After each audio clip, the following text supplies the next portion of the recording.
History has recorded the facts of Apollo 16 as the fifth manned mission to the lunar surface. But the facts don't tell the whole story. The crew accumulated more memories during their 11-day flight than most people acquire in a lifetime. The mission was commanded by veteran astronaut John Young, with rookies Charles Duke and Thomas Ken Mattingly. This is their story.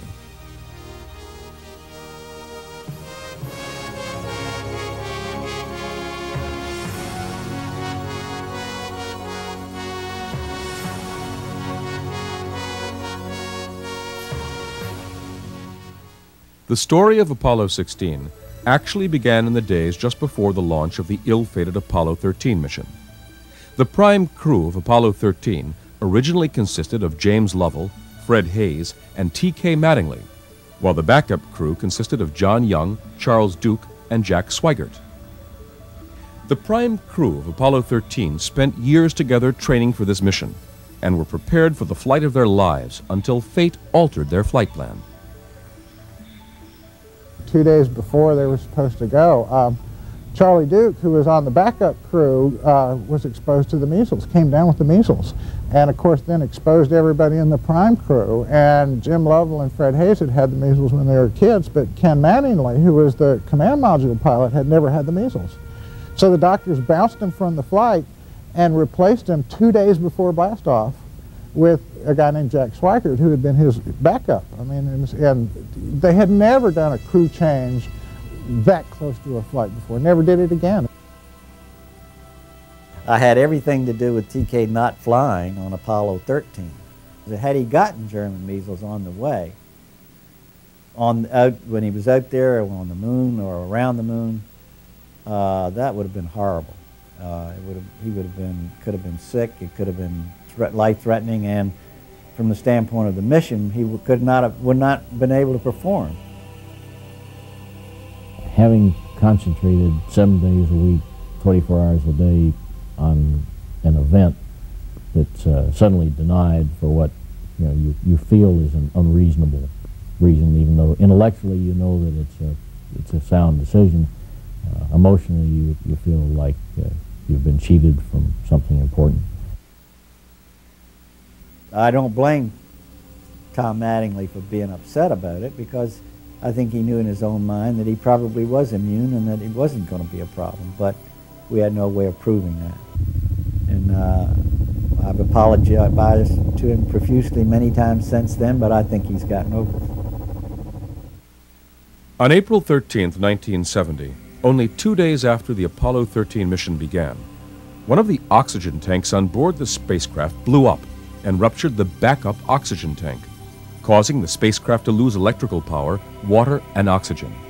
This forced the crew to use the lunar module as a lifeboat. Astronauts Young, Duke, and Mattingly worked feverishly for 5 days straight with thousands of fellow astronauts, engineers, and scientists to help bring this crew back alive. The Apollo 13 successful return was a brilliant demonstration of human ingenuity in a life-or-death situation. Mattingly's contribution to the success of bringing his friends back alive certainly did not go unnoticed by NASA management. Deke Slayton, head of the astronaut office and in charge of the crew selections, made sure that Mattingly's actions were duly acknowledged. I don't remember what the regular sequence was. It was like 3 flights. If you were a backup on one, you would expect to fly as a prime crew on about 3 flights down the chain. I don't know when, but not too long after the mission was over, Deke told me that I have another chance to go fly. So I still came out of being pretty lucky, and in retrospect, well, we know I came out very lucky. Young, Duke, and Mattingly continued to work loosely together for about a year, until they were officially designated as the prime crew of Apollo 16. The Apollo 16 mission objectives were to land at Descartes in the lunar highlands and to bring back the rocks, put out the lunar scientific experiment package, and do all the things you had to do in 3 days of exploration of the surface up there. But John Young was was a test pilot still is today. I mean, you got everything out of John Young that you could ever ask for. If you asked him to do something, he was going to get it done. Because he does things the right way, the best way, and gets what you ask for.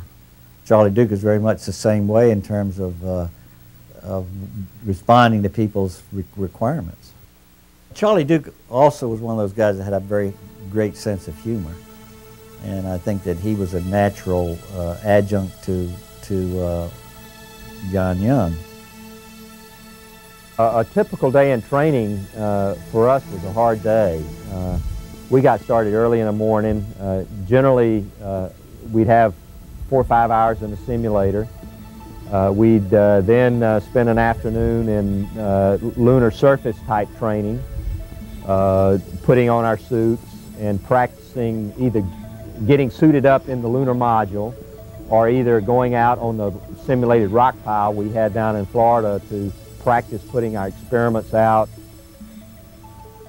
Being able to find the kinds of rocks of interest among all the various kinds of rocks up there, we went through a lot of training exercises to teach them to recognize rocks that we thought would be interesting. Well, we went to several places where rocks are exposed well, basically in the western United States.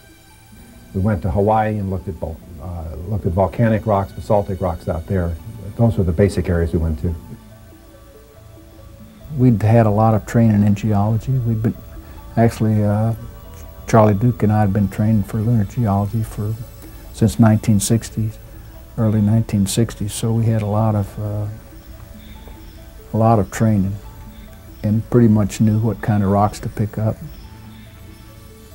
But I was just talking with one of the guys who worked with Charlie Duke and John Young on the 16 crew, and he was describing an incident where when we did our training exercises, we had the guys wired with radios like they were going to be on the moon, and they were talking to a back room. And they started screaming about how they really found this really neat rock and how there was really life on the moon, and what they found was a rattlesnake. And when he got up there, they were kind of jumping around and jumping away from it. It was quite amusing. Another aspect of the training was the preparation for the long treks ahead in the innovative lunar rover. After the shakedown tests done on Apollo 15, this rover would allow Young and Duke to go further and faster than ever before on the lunar surface. The rover was really a unique car. It was electric. It had 2 batteries. Each wheel had its own electric motor, so it was 4-wheel drive. They had a double steering system. In other words, you could steer with the front end and the back end. It had a handle that sat between the seats that was the total control over it. You push the handle forward to go forward, pull the handle back to put on the brakes. If you wanted to turn left, you push the handle left, and the car, of course, turned left. It was a highly maneuverable machine. We had a centrifuge rig that put you at 1/6 gravity. I ran 13 miles or something over there one time just to prove that you could get back in case you ran out of, in case your lunar rover stopped driving, that you could still get back. While Young and Duke were spending most of their time simulating their anticipated experiences on the lunar surface, Mattingly was busy setting records in the command module simulators. One of the things that I think is one of NASA's major accomplishments is in preparing flight crews, they have these simulations which are extraordinarily realistic for the ground controllers and for the flight crews and for the team as an organized group. And I think that's the key to why they've been so successful. And he was good. I mean, to where like he was the world record holder for hours in the simulator. I mean, he had simulated this flight for a couple of 100 hours. You know, he was ready. After having spent well over 2 years in training and about 2,000 hours in simulators and test facilities, the crew was finally quarantined in anticipation of their historic mission. One of the funny things that happened during a flight, I have a twin brother named Bill, and Bill's a doctor in our hometown in South Carolina. Before the flight, we were in quarantine. My brother had come down with his family and was staying at the Holiday Inn in Cocoa Beach, and And he's walking by the pool, and there's all the NASA management there, Rocco Petrone and George Lowe and a few others. And they looked at him, and their initial thought, we found out later, was, this guy's broken quarantine. What's Duke doing out here? He's supposed to be in quarantine. So they called up out there, what's Duke breaking quarantine? And, you know, the guy picks up, well, he's right here. What do you mean he's not breaking quarantine? So everybody had a big laugh over that.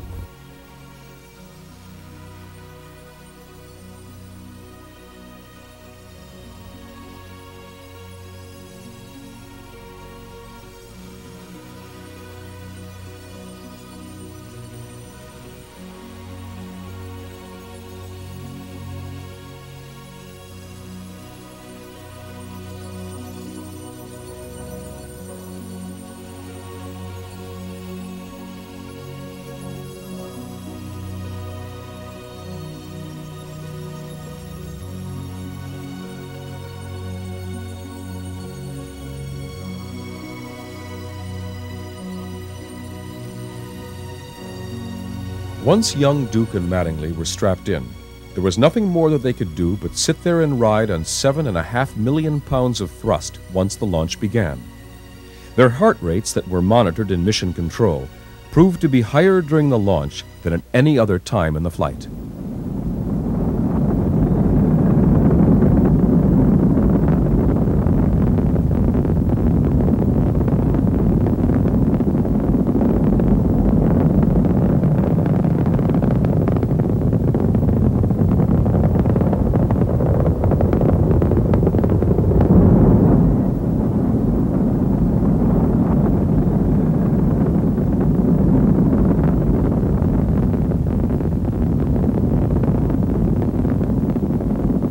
Sitting on the top of that critter are three very nervous people. Charlie Duke, Ken Mattingly, and me. People said that when that vehicle left the ground, it shook so much that the ground vibrated. You couldn't prove it by me. I was sitting in the top of it. I think my knees were shaking, but there again it was vibrating so much you couldn't tell. I remember the vehicle really started to shaking from side to side. It was just a slow acceleration as it lifted off and took 10, 11 seconds to clear the tower, and I thought they'd never say tower clear. And the whole time it was shaking like crazy. I thought there was something wrong with it. So I didn't know whether it was going to go in orbit or not. But John was real cool, and he said we'd go, and sure enough, we went, shaking like crazy during the whole first stage.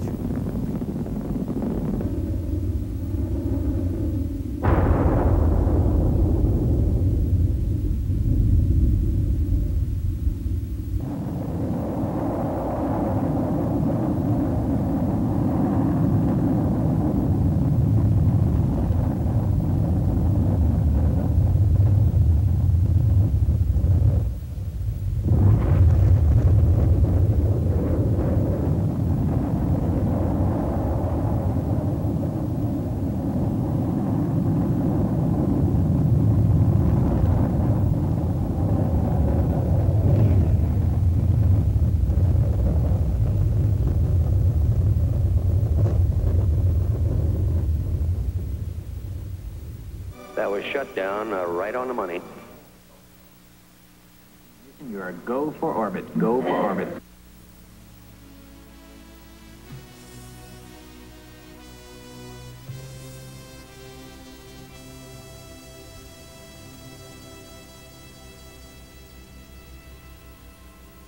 Or go for TLI. Roger.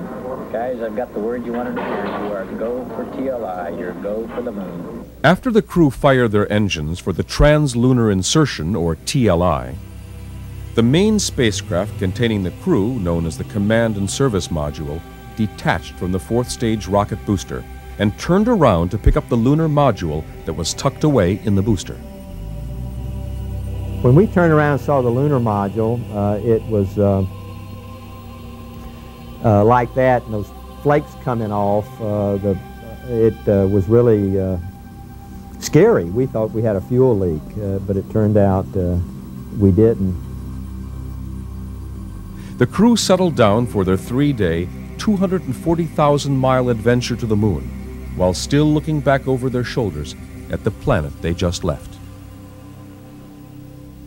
Yes, we looked out the window, and the Earth was in our window just like that, in the black ground, and it started to get flat. You no longer saw it in 3 dimensions. It's about that time when you're going to the moon. I personally and the other fellows that were with me, we started to wonder if we hadn't bitten off more than we could chew. They'll talk to you about the Earth more than the moon, more than anything else. I mean, they'll talk poetry about what the Earth looks like as you're getting 10,000 miles and 20,000 miles and 50,000 miles and 100,000 miles, and everything you have ever known. You know, I mean, like the whole history of the human race is getting to the point where you can cover it up with your thumb. And that's a very powerful psychological force.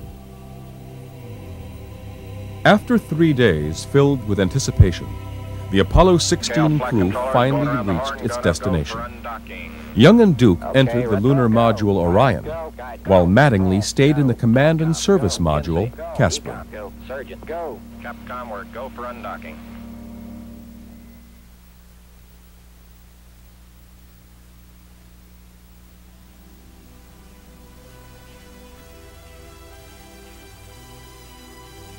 Just after the lunar module detached from the command module, Mattingly tested the main engine's primary and backup steering systems before he was to fire the engine to correct the spacecraft's orbit.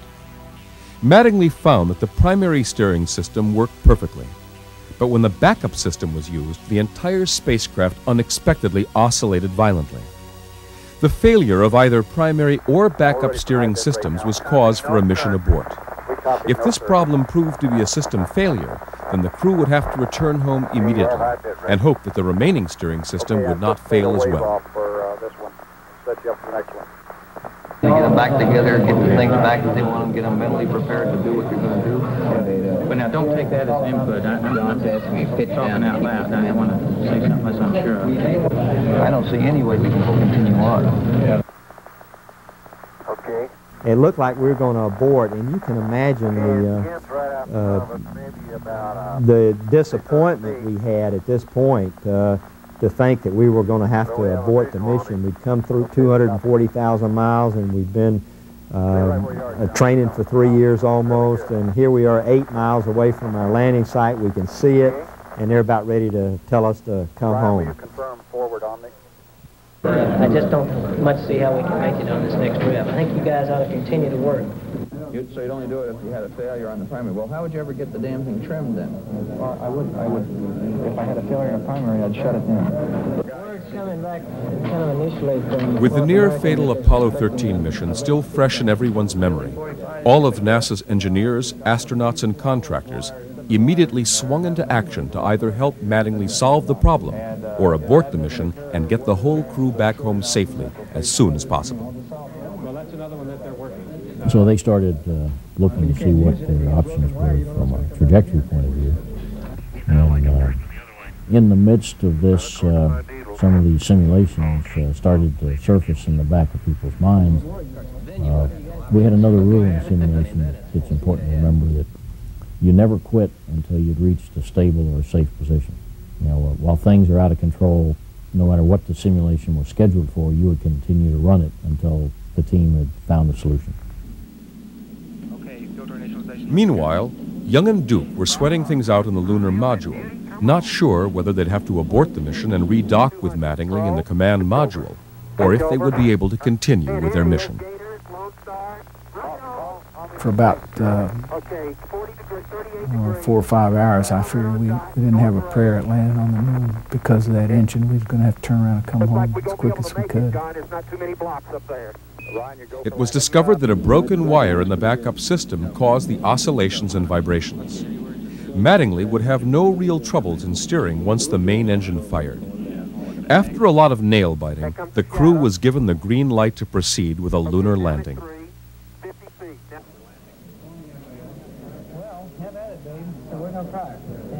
You do have a go for another try here. From the time that we would see the spacecraft on its final pass as we moved towards descent until the time we had landed on the moon was about 30 minutes. We had about 15 minutes to take a look at the spacecraft, make sure everything was go. We had the proper tracking information, et cetera, et cetera, et cetera. And the systems were all go, and then we would go through their final series of checks and make the commitment to start the descent to the moon. Take over, Charlie. Okay, fuel is good, 10%. That comes the shadow. Okay, 200 feet. The crew is oriented, and they actually start performing what you'd call as a retrograde burn. They're slowing their orbital speed down, so the lunar gravity starts pulling the spacecraft down towards the moon. Good. Perfect place over here, John. A couple of big boulders. Not too bad. Okay, 80 feet. Down at 3. Looking super. There's you see the shadow stop. That means he's leveled off. Okay. And you see the engine blowing out the dust just everywhere. Because the moon is covered with dust, very, very fine like powder. The little black rods you see below the landing pads are electrical probes, and when they hit the moon, they turn on the lights at contact, you shut the engine down, and you dropped in the last 4 feet. And it was like, Yahoo, Houston, old Orion is finally here.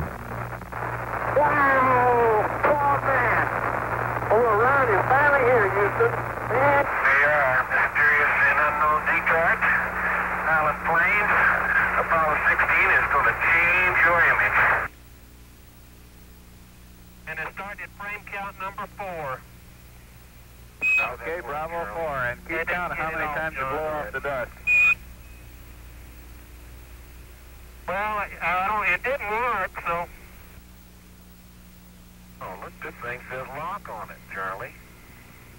Okay, this goes to the other seat. Charlie, this thing tells you what to do. How about that? A new first. This is so super. Oh, boy. Hey, John, this is perfect with the limb and the rover and you and Stone Mountain and the old flag. Come on out here and give me a salute. I don't know if you can really tell or not, but on the Earth, with all that equipment on and a backpack, we weighed 360 pounds. We trained in Earth at the block field, as you saw in that film, a lot, and you could barely move your big toe. But when you're on the moon and you only weighed 60 pounds, so the jump was delightful. There we go. One of their initial responsibilities was to set up the first space-based telescope, known as the ultraviolet camera and spectroscope.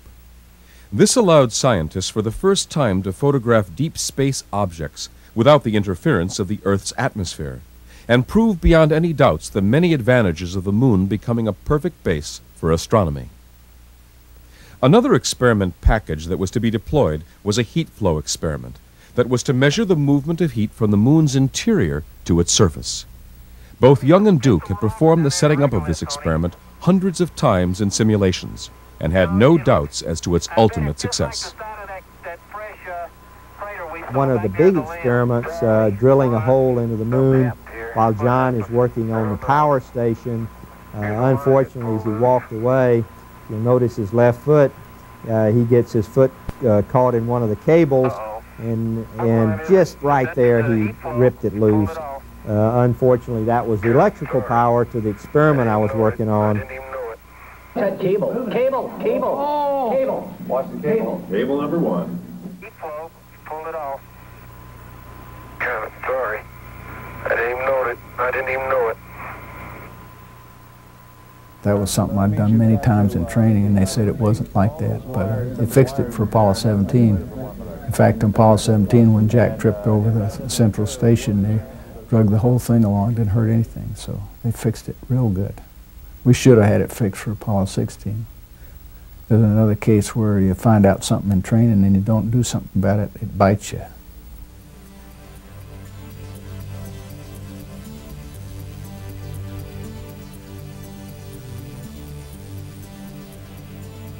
Perhaps the most visually spectacular aspect of this mission to the viewing public back home was when the crew took their rover out to sites far beyond where they landed. Here I am getting in the car, and we jump up and land on the car seat. Then we had to buckle our seat belts because the ride across the moon was rough. No roads up there, but fortunately no traffic either, so you just let her go, and your object is not to run over any great big rocks or to run in any great big holes. We set the moon speed record on Apollo, at least we say we did, which was 11 miles an hour, which was felt like we were literally flying. I think that the thing I remember about Apollo 16 was John Young driving that rover around the surface of the moon, trying to figure out what its capabilities were, driving and turning that thing around corners and driving it like it was a Le Mans race. I thought that was fantastic. All the traverses were designed so that the furthest point away was early in the traverse, so you'd still have the oxygen to get back in case you did something like knock a wheel off a rover. Always a possibility in those block fields that you could go in there and tear the axle right off.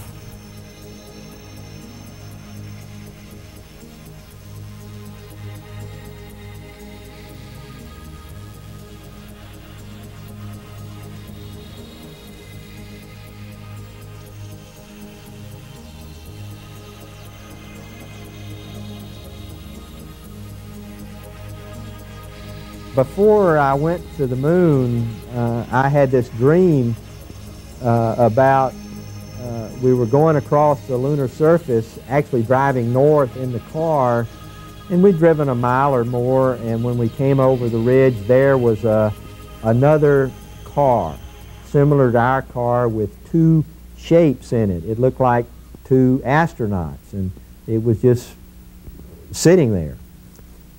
All this is all in my dream now. I ran over there and pulled the visor up so we could see who it was, and as I pulled the visor up on the person on the right, I was looking at myself. Turned out astronauts were dead, and Charlie didn't tell me that dream before he went, and I was glad he didn't. I would not like to have known that. There's a rock in the near field on this rim that has some white on the top of it. We'd like you to pick it up as a grab sample. This one right here? That's it. This one right here? That's it. You got it right there. Okay, that's a football-sized rock. It's a great Scott size. Sure you want a rock that big, Hugh? Even though Mission Control had Young and Duke working hectically to accomplish their duties by picking up moon rocks and setting up experiments, there was still enough time to take advantage of their unique view of Earth. And that's what you can see when you get on the moon. The Earth is 230 or 40,000 miles away, and when you hold up your thumb like this, you can only see the blue clouds, the blue surface and the clouds, and you can hold up your thumb and cover up the Earth. And if that doesn't worry you, well, nothing ever will. And I do remember one time holding my hand up, and underneath my hand was the Earth. And a thought passed my mind that, you know, underneath my hand is 5 billion people, or 4 billion, whatever it was in those days, and that you don't see North America or Europe, you just see Earth. And I discovered that just seeing Earth as one doesn't make us one. You got to have a heart change inside. And that's what is going to make us one, is that we get a change of heart. And only God can do that for a person.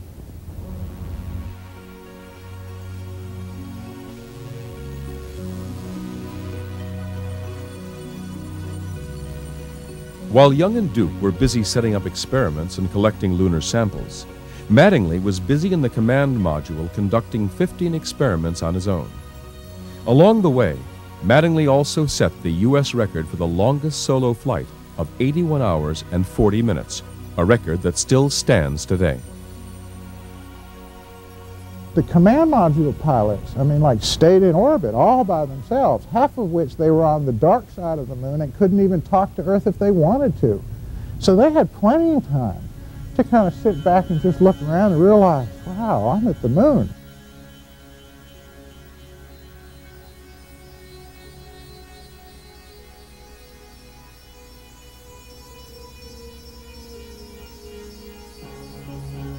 You know, they carried music with them. You know, every astronaut was allowed to carry a tape of their own favorite tunes.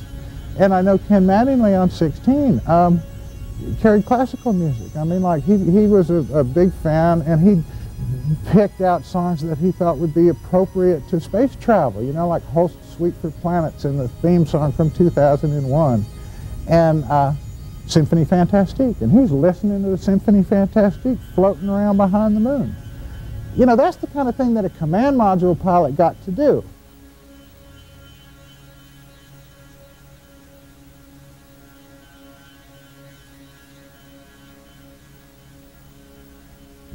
You know, all the moonwalks, they invited the families to come mission control.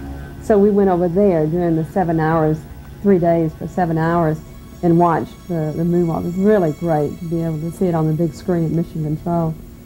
Toward the end of each day, my heart would start beating a little bit, thinking, oh, now it's time to get in, get in there before anything happens. We have a few minutes left, so we decide to do the Moon Olympics. I decide to try to set the high jump record on the moon. And as I start to do that, I bounce a couple of times, and then I fall over backwards. And as I fall over backwards, fear strikes. If I split my suit open, I'm dead. As John helps me up, I get very, very quiet as I listen to the pumps and the oxygen flow in the suit. Fortunately, the suit holds, and my fear subsides. The size of that biggie, it is a biggie, isn't it? It may be further away than we think. No, it's not very far. It was just right beyond you. And we better press on for the big boulder? Okay, we're headed that way. You get the tongs, John? Yep. It was characteristic for all astronauts to be visually unprepared for adjusting to scale or distances on the moon. Because of the moon's much smaller size, the horizon drops off much quicker than on Earth, and there are simply no landscape markers or geological points that the astronauts could judge distances with. Probably is. Okay, that sounds like a good guess. God, you mean they weren't at it? Go. It looked like they were standing right there. Look at the size of that rock. The rock that Young and Duke thought was just medium-sized and not too far away turned out to be as large as a house and ended up being much farther away than anyone had expected. They aptly named it the House Rock. Well, Tony, that's your house rock right there. Very good. Don't get too near the edge of that thing. It falls off. Look over at your right. It falls off pretty good. Yeah, I know. Keep going. During the mission, there I am bouncing around on the moon, and my brother walks into mission control. He gets a pass, and he wants to sit on the flight surgeon's console. And a few people knew he was coming in, but I mean the whole room looked over, I understand, looked at him, and they looked at the TV, and they looked at, you know, and they thought they were, what's happened here? And then all of a sudden they realized the word got around like my brother, but he looked at I mean, we are identical. So that created a few stares and a few laughs in mission control. Just before Young and Duke had to go back into their lunar module for the last time, Duke left a small token of himself and his family on the moon's dusty surface. An idea we had before the flight to get the whole family involved was to have a picture taken. So we had a picture taken of our family in the backyard of our house. On the back of this photograph of our family, we wrote something to the effect of, this is the family of astronaut Charlie Duke from planet Earth, who landed on the moon in April of 1972, and so I pitched it out on the moon and took a picture of the picture. After being on the moon for about 3 days, and having spent 3 EVAs, or extravehicular activities, collecting over 200 pounds of moon rocks and other samples, both Young and Duke entered their lunar module for the last time and prepared to take off for a rendezvous with Mattingly in the command module. This is the ascent stage sitting on the moon just before lunar liftoff. The top part of that machine goes, and the bottom part stays on the surface. That's very interesting too. We know that there are 200 ways that the lunar module engine could fail to start. It was a pretty tense time. Think of that, 200 ways to become the first permanently manned lunar base. It's the only part of the entire vehicle that had no backup. You know, I mean, because like NASA was very safety conscious. Every system was double redundant. They had 3 of something, you know, I mean, but they only had 1 engine to take off.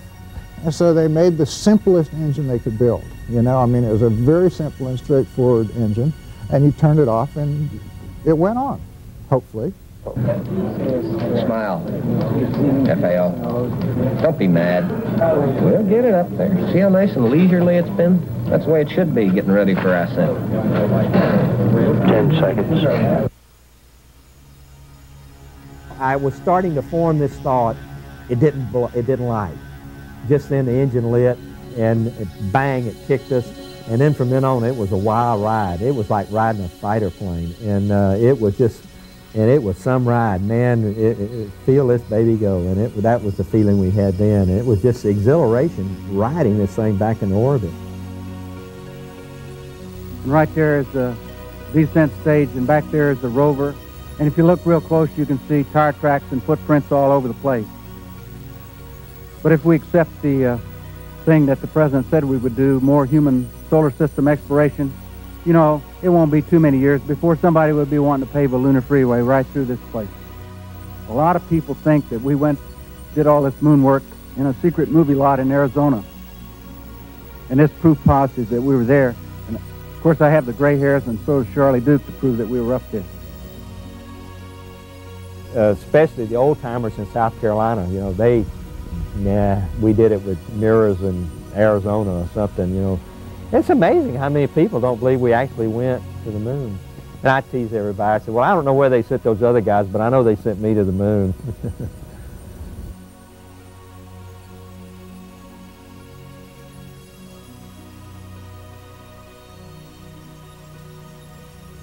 Once the crew of Apollo 16 was reunited, the samples and experiments collected in the lunar surface were transferred into the command module. The ascent stage of the lunar module was jettisoned, but its movement afterwards became unstable and unpredictable, requiring the crew to take evasive action to avoid a collision. Before leaving the moon's orbit, the astronauts released a 6-sided satellite designed to orbit the moon and monitor the solar wind, interplanetary magnetic field, and deviations in the moon's gravitational pull.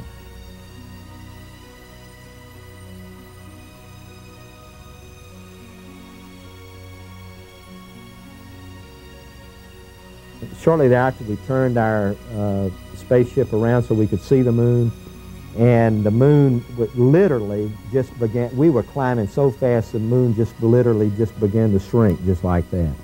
And you could see it. I mean, literally, a whole satellite that big, 2,000 miles in diameter, just began to shrink like this. And that was really spectacular. Then we had to settle down for the 3-day trip home, but that first hour or so was, we were glued to the windows watching that. While on the outbound trip to the moon, Mattingly lost his wedding ring. After searching in vain for over 7 days, he had given up hope of ever finding it. One of the crew's final responsibilities was to retrieve the film canisters of photos Mattingly took of the lunar surface and experiments that were conducted while in lunar orbit. With Duke standing in the open hatch, Mattingly conducted a 1-hour and 24-minute tethered EVA. It was during this EVA that Duke saw the ring float out of the spacecraft. And so I float over after it and try to grab it, and I miss it, and it floats outside. And, well, my first thought, well, lost in space, there it goes. It floated out and hit him on the back of the head, which he didn't feel, of course. I watched this thing hit, and instead of bouncing off and cartwheeling off into space, it hit and came straight back towards the hatch. It floated back in the hatch, and I grabbed it on the rebound. After a relatively uneventful 3 days, the crew prepared to return back to Mother Earth. heavily laden with film, experiments, and moon samples. I think we've seen as much in 10 days as most people see in 10 lifetimes.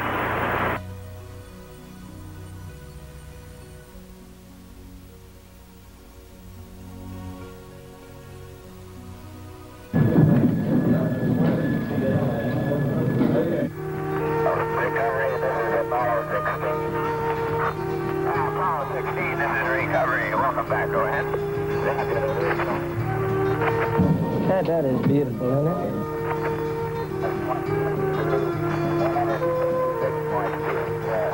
Now they're blooming. Beautiful. There they are. Beautiful. Apollo Control Houston, an observer on the Ticonderoga estimates the distance from the ship about 1 mile.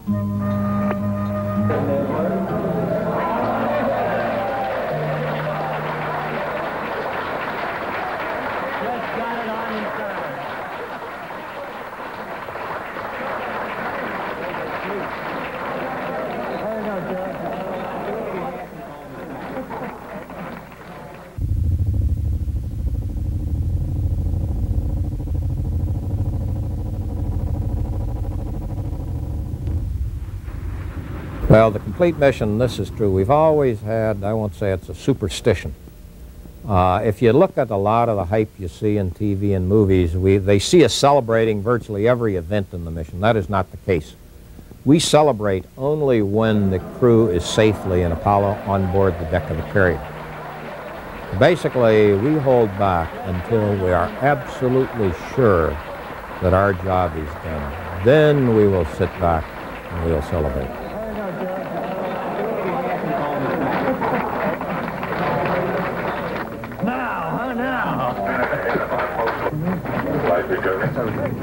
You saw an example of goal-oriented teamwork in action. The kind of thing that made this country great and the kind of thing that's going to keep it that way. Thank God for America, and thank God for this country that has let us work in such a marvelous program.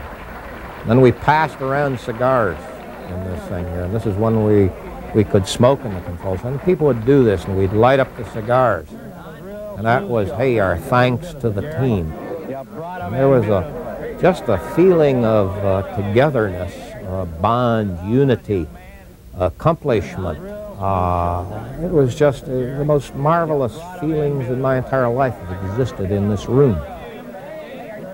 Well done, young man. Outstanding. I cannot touch that cigar anymore. I cannot. The house was full again, and the champagne bottles were ready to uncork. At this point, they did. They just popped the champagne bottles as soon as that splash came, and we were celebrating. Cigars came out of mission control, but we had the champagne. The whole mission in Apollo 16, I added up one time when we finished, we had more than 100 different problems. Main highlights were doing the job in the face of all the problems that we had. It was proof that you could get out there and do it and do the complete mission in spite of problems. We had a lot of problems, but that's the way life is, I think. Solving problems in real time is what this bunch around here is really good at. After the successful conclusion of this mission, the crew went on a brief celebration trip around the United States and were received like the heroes they are. I mean, the country was really nice. My hometown had, they put on a great big celebration, Charlie Duke Day, and we had a little town of 8,000 or 9,000 people. There must have been 40,000, 50,000 people show up from, every community around, and the governor was there of South Carolina. And everywhere we went around the country, we just got a wonderful reception, and that was nice to be an American, to have been involved in a program that people are proud of, that brought the country together rather than split the country.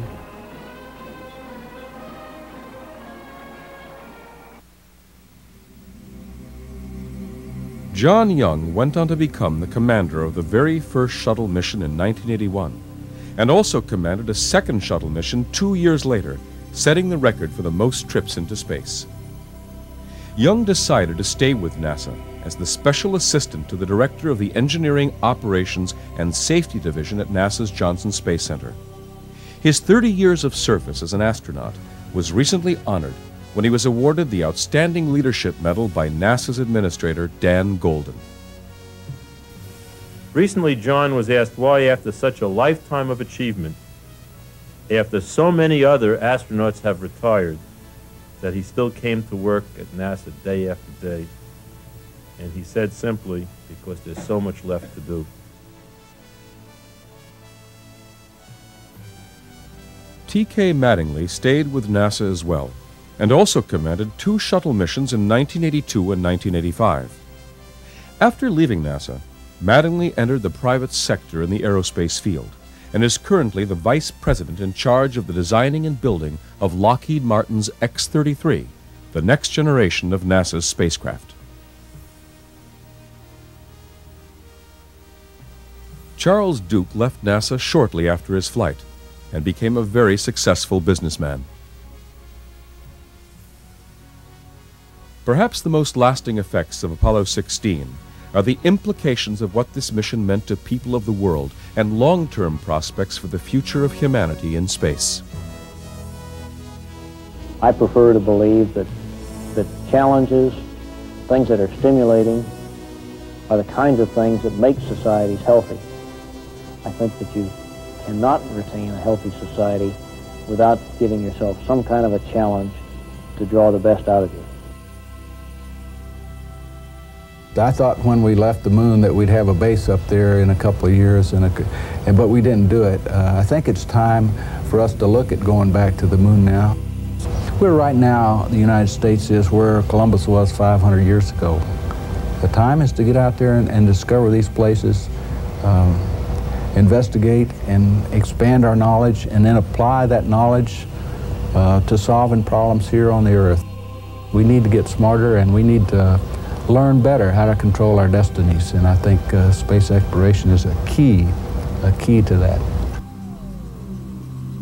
I know I thought that I probably would have aspirations going to Mars. And somewhat naively, in retrospect, I assumed that we'd go to the moon and then just press right on to the next destination. The future of humanity may well depend on our ability to conquer space. This Apollo 16 crew and the program as a whole laid the foundations for all that followed. When I look up at the moon, especially on a real bright, clear night, and it's almost full, it's this feeling of, attaboy, I've been there, and it's still a thrill just to look up and still look up and say, that's where I was, and it just the memories just flood through my mind, and it still brings back lots of excitement.